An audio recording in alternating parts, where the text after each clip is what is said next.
Hello and welcome to episode 6 of the story Pilgrim. Friends. Yeah, not that friends. Now before I carry on, I've got to remember to do all of the stuff that podcasters do when they implore you to please follow, like, comment. It really is important to try and get their message out there. So if you are not following, please follow it on whatever platform that you are. If you would please like it, it would be amazing. And if you can make some comment about it, that would be really appreciated. Now, this episode is a kind of continuation of the last couple of episodes. Like I said, I'm trying to figure this all out. It had been a while since I went for a good walk, and even longer since I played golf. Now, I am very fortunate to have friends all over the globe, and it's hard to keep those friendships alive. Social media and modern communication, that makes it a little bit easier, but it doesn't beat being in the company of friends and family. This episode, I made time for a few of my oldest, closest friends. First of all, I'd like you to meet Lauren.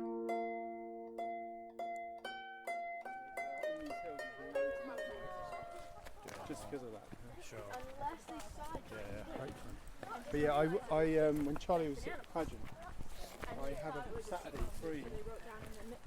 Just one Saturday free, just to do whatever I wanted.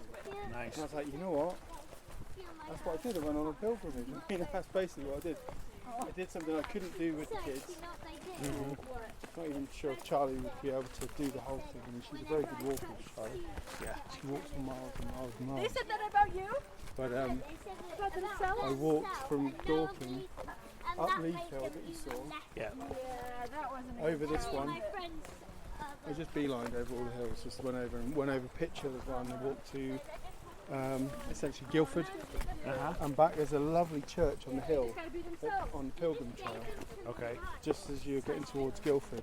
It's called St Martin on the Hill, and you can't access it except for walking, right? You have to walk to it. Oh, wow, okay. Because the car park's at the bottom of the hill, you know, Right, okay. and there's a sandy track all the way to the top of this hill. Okay.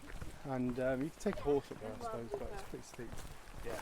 So a lot of people don't go there unless you're on the pilgrim route, you know, they're doing it purposely. But the views from it come right up the valley here, all the up, the valley with these hills in the background. Yeah. And it just looks beautiful. It's Wow. amazing. Wow. And that was my point, that I kind of turned around and then walked back across that range over there, the Ranmore range. Wow. And it ended up being whatever it was. So how many miles did you do? I think it was 35 miles, I think. In a day? Yeah. Wow. Because some of it was jogging, right? Right. So Okay. but I got pretty tired then. Could be a bike coming. Yeah. And we're going this way the whole time, you know, if we keep going like this. There's two people down there. Yeah, we're going to head down that way in a bit. Yeah. Well, that's a lot. What time? So I started off really early, really early. I got there. That's what I do. Yeah. And on my bike, like a bike is great because you get to, I do 100k in a 4 or 5 hour kind of Nice. period. Yeah. Through these hills on paths like this. Man, it's such a good day. You Yeah. explore so much and see so much you wouldn't ordinarily see. You know? Yeah. Yeah. That's it. Isn't it? Like I haven't been on this bit before. Like I've just found another path. Yeah. Like, That you can do. yeah. Following on from my last episode, I just wanted to ask Lauren, what does pilgrimage mean to him? Now, I should say I met Lauren through his wife Charlie. Charlie was already a good friend. They're married and they have 2 gorgeous children. The children are absolutely going to be making an appearance.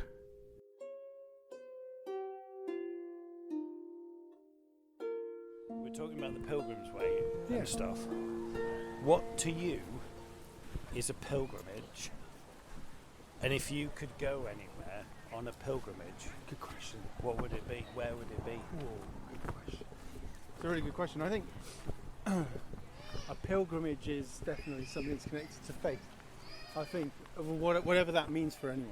Yeah. Right, whether it's faith in yourself, like learning about who am I, Yeah.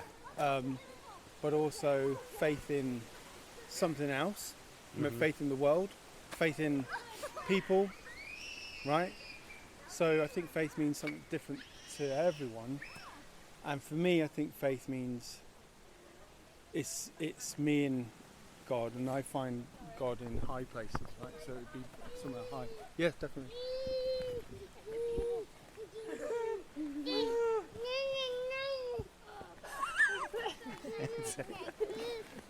Oh.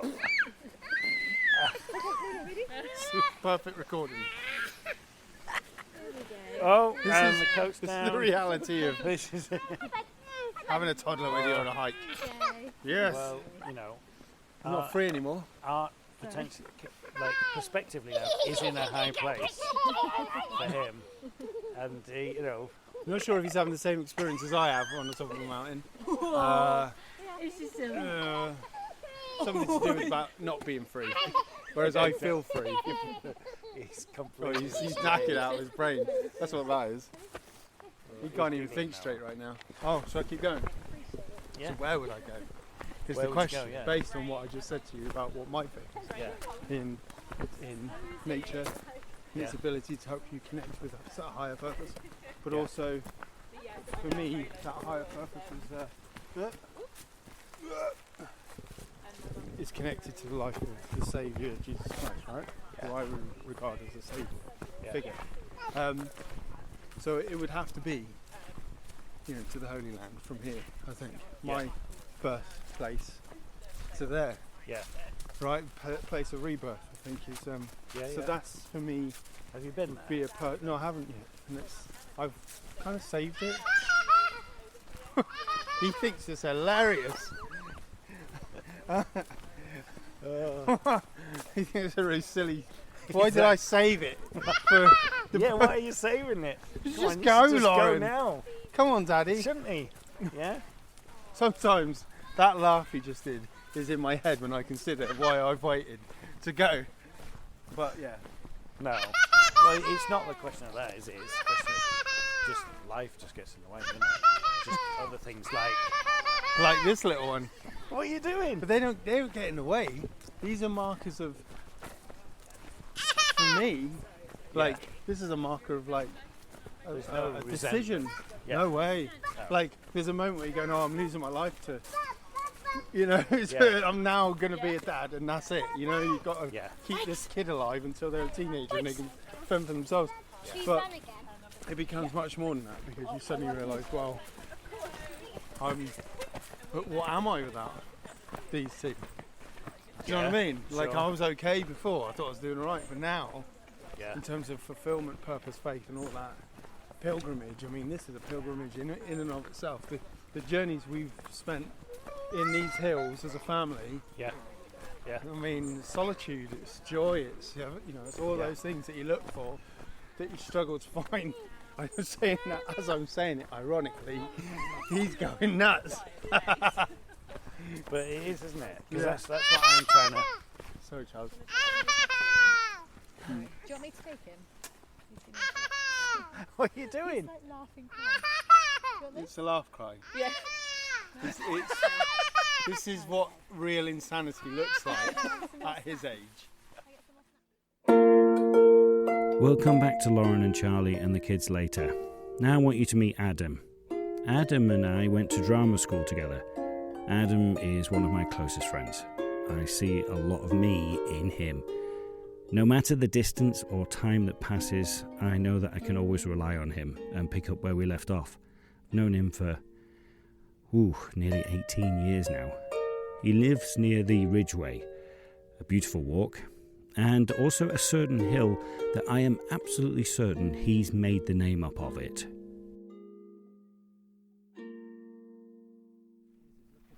But all that woodland there, Yeah, it's just trees after trees. trees. So the Ridgeway, you can start to see it now, but it goes off.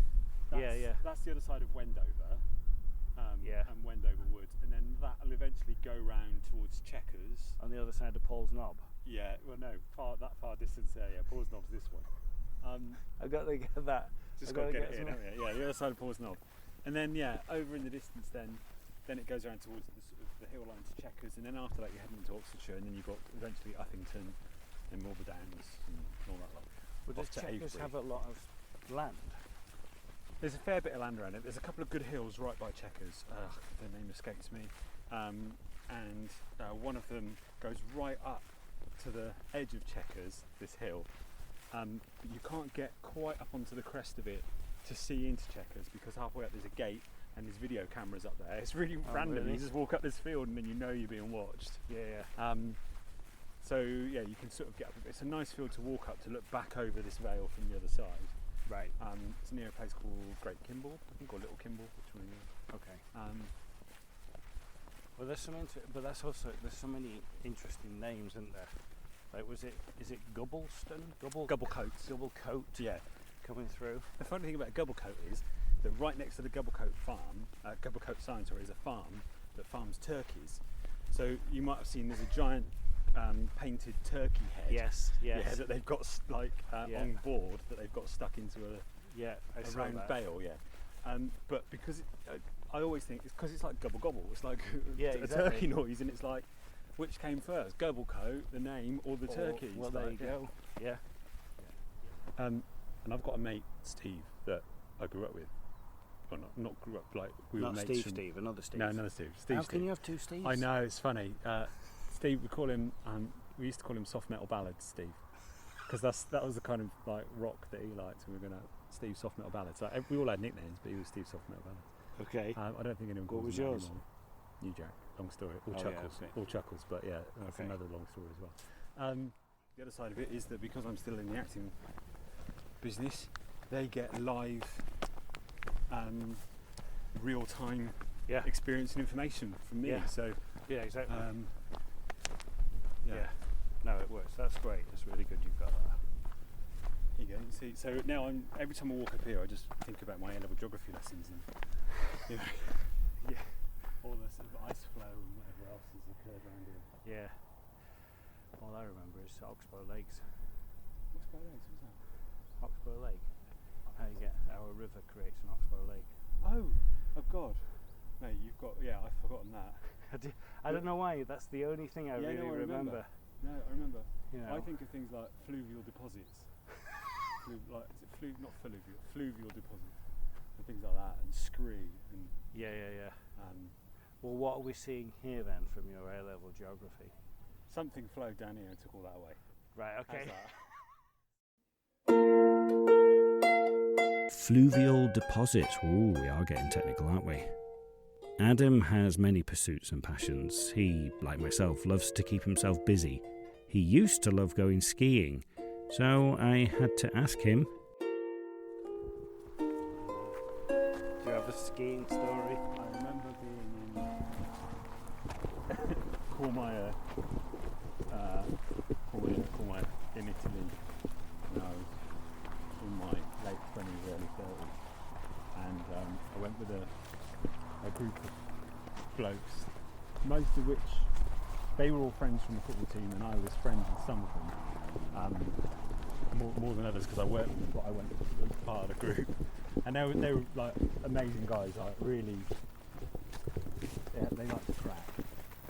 We were in it was like 9 o'clock at night, and so we come off the slopes, and in a lot of places, and Cornwall included, like you come off the slopes, you go to a bar for an après drink at sort of, I don't know, half 4, 5 o'clock, and with your beer they give you a free pizza. Okay. So we ended up like, you know, classic Brits, like, oh yeah, look, free food, brilliant. Yeah. So we just like end up staying there, forgetting that we're going back to the chalet for dinner later on, you know, just getting the pizza down us because we've got the munchies. Yeah. So we went back, then had dinner at the chalet, cooked by the chalet host, went out and went to the first bar, and from that bar we were supposed to be getting picked up to go to a nightclub that was sort of on the outskirts of town. We paid for this excursion. It was, you know, rip the tourists off type thing, basically. It was a crap nightclub. But so we're all there. We hadn't had much to drink, you know, we'd had a few drinks, but we'd eaten a lot, so we weren't in that sort of frame of mind. And there's one fella, and I'm never going to name him, but he's a really nice guy, quite a big lad. Yeah. Really cool. We're all stood there chatting, and he looked and he went, his face kind of went a bit ashen. And I thought, oh my God, is he all right? What's up? And I mean, this guy's like 6'3", 6'4", big lad. He hadn't drunk much. And I said, "What's up with him?" And he went, "Oh, I think I've just shit myself." I was like, "What?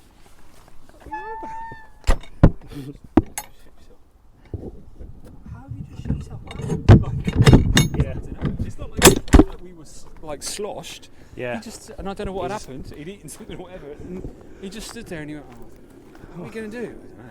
So he went into he obviously couldn't go anywhere. He couldn't walk out and go to the chalet because his cats were full of cats, like cats full of cats. So he went into the little. And I remember it was just like a cubicle toilet, and he went in there. And he was in there sort of 10 minutes or so, and we didn't tell all the lads. There's just a couple of us that heard him say it, and we're going like, "What's he doing?"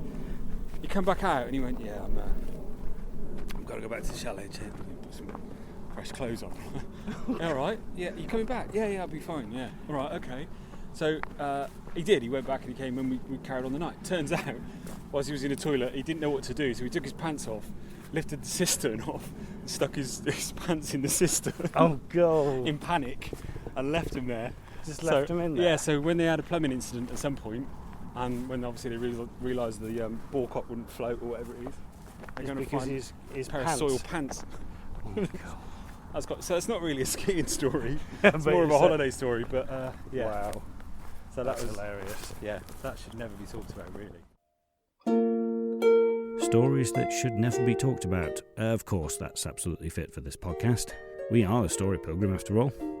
Meanwhile, back with Lauren and Charlie, it was time for a change of who was carrying the baby.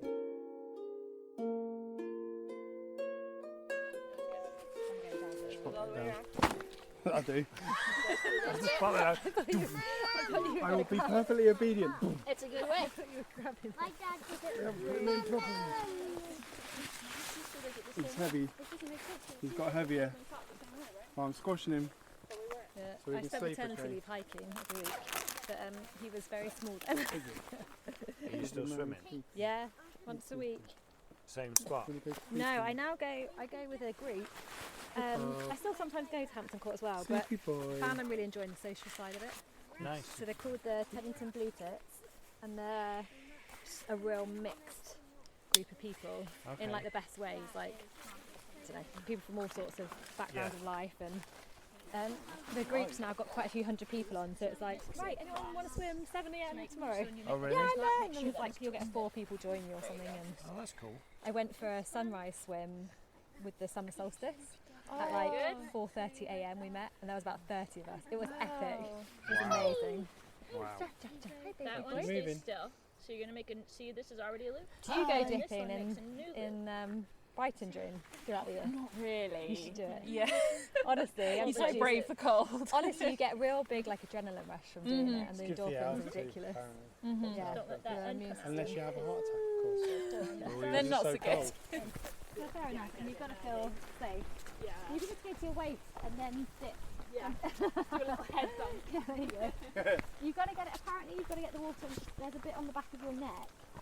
At the top of the spine, at the top of the Oh, back. really? Yeah, and I think that's if you get if the cold water's on that bit of you for a certain period of time, like I think 7 minutes. That's what releases the depends on the endorphins. Oh, really? Sometimes you can't stay in it. Well, yeah. That's what I love about Charlie. She comes across initially as being quite conventional, quite shy, but there is an adventurous, spontaneous side that I know she is always challenging herself. I love her for that. Adam. I've known Adam, like I said, for over 18 years. But there are still some things, basic things, that I don't know about him.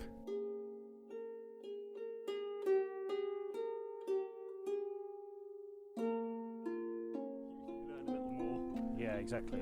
Yeah, right. So where did the acting come in then? How did that come about? So I started acting at junior school. I think my first thing I did, I was 9 or 10, and we did like little nativities and school shows, all that kind of stuff, and Yeah.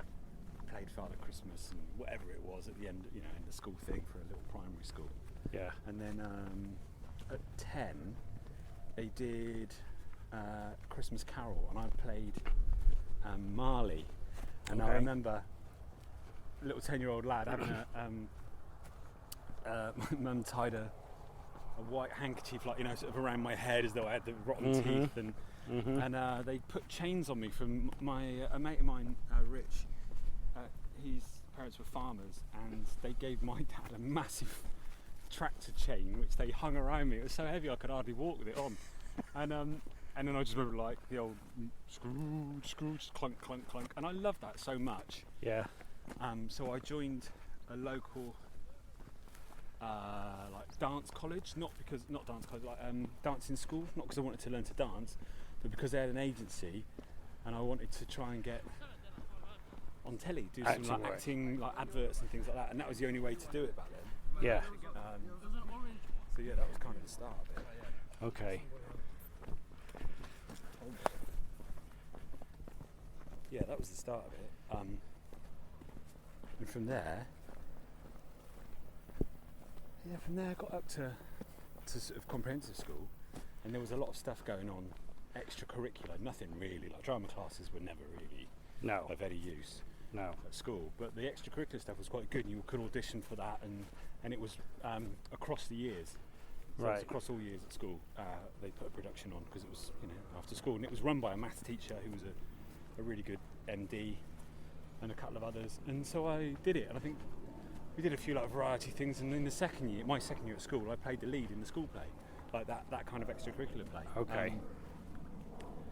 And then did a few more, did a community drama thing, auditioned for that in Swindon, and ended up playing Adrian Mole for a few weeks at the Wyvern.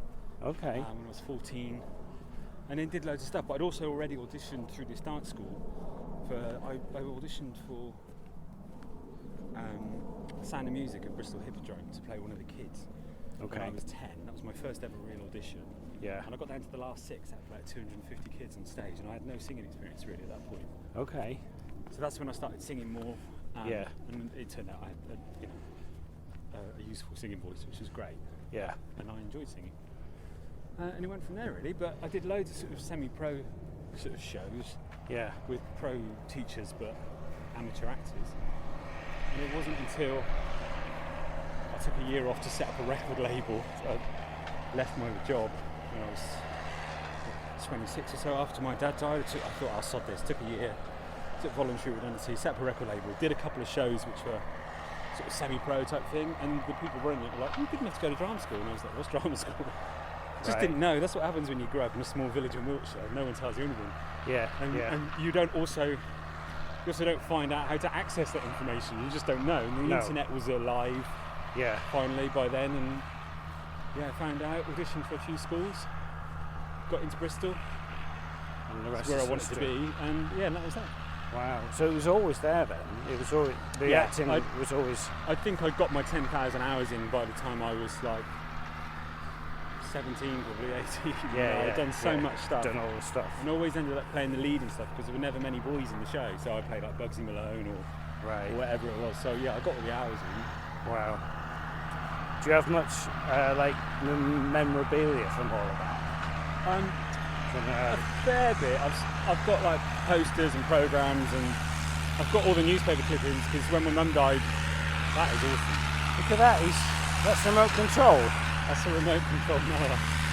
It's huge though. It's a bucket. It's like some caterpillar tracks.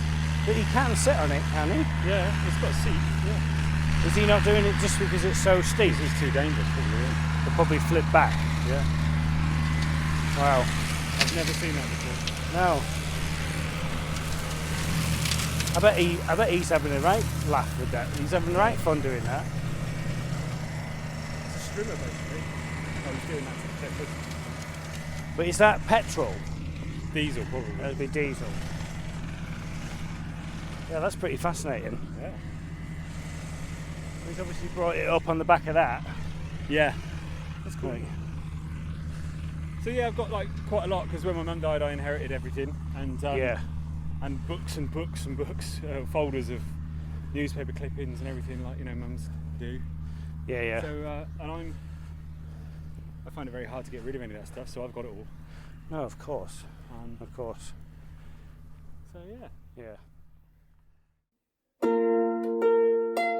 18 years of friendship, and I'm only just starting to get to hear these stories. It's great. Walking in nature not only helps to open up a person, but also makes the whole experience a little bit more real, a little bit more visceral. Walking in nature with Charlie and Lauren and the children also opened up conversations that we might not necessarily have had. It's always fun to see what they do to create fun. Yeah. Themselves, you know? Well, it fascinates me, like, I have very few recollections of my childhood. Yeah, I know, I'm the same. So, but like all of this that's happening now, Yeah. 5, 10, nothing. 15 years, they're not going to remember any of it. I know. They'll remember, oh yeah, we used to go on walks with mum and dad Yeah. up in these areas, but the actual stuff like that, Yeah. it's and I'm like, well, what is that? Does our mind become too full? Is Or is it life just so not important? harrowing at this age that our brain naturally just forgets all of it? Or it's like, Look at him. it's weird, isn't it? It's like if something drastic happened, yeah, probably your mind's going to go, oh, I need to remember that because that was really bad and I don't want it Yeah, to happen. that's right, yeah. But the other stuff, it goes, yeah, it's not really that significant. Yeah. I don't know what that is. It's interesting, isn't it? Yeah. Yeah, I think it's to do with, like, the fact that you and me are incredibly intelligent. We push all that memory out. There's other information. Is that what it is? Yeah. That was it. Yeah. That's what I But tell then- myself. That's what it is. Yeah. Yeah. It could have been. Well, but then you could say, well, if you are incredibly intelligent, then you should be able to remember it. You'd be able to recall it, wouldn't you? Yeah. You'd Your be able brain- to just like go back into that filing cabinet. So the thing I said is it's actually the opposite. I'm so thick, I can't remember. Can't remember anything. Rubbish! I don't like your theory. No. No, I like But- my theory. Yeah, I think yours is Much better. Yeah. But that's the thing. I mean, you like I've always said, like, I feel we don't earn much as actors a lot of the time. No. But what we get is a life where we get to do other things. Yeah. Yeah. And you have to take advantage of those things that make up for it, for not earning much. But That's it. I would never want to go back to a 9 to 5 desk job. It wasn't me. It didn't suit me, and it didn't suit the way I work. Well, So that's the thing I'm having now. I had 2 wonderful days walking with friends that I need to spend more time with. Gaining the introspective of others, especially those who are close to you, is invaluable. You can't really put a price tag on that. Again, connection. Building those connections with those you love whilst walking in nature. That's what life's all about. Well, it is to me. And that's all that matters, isn't it? To me. The Story Pilgrim was written and produced by Darren Hill. Original music written and performed by the amazing Anya Backer. Please follow this podcast to get the new episodes as soon as they're published. Please like, rate, comment and share with those that you love. And maybe those that you are not so keen on as well. Maybe it'll soften their heart. For more information, go to www.thestorypilgrim.com. Follow us on Instagram, Facebook and X. Until the next time, buen camino and keep listening.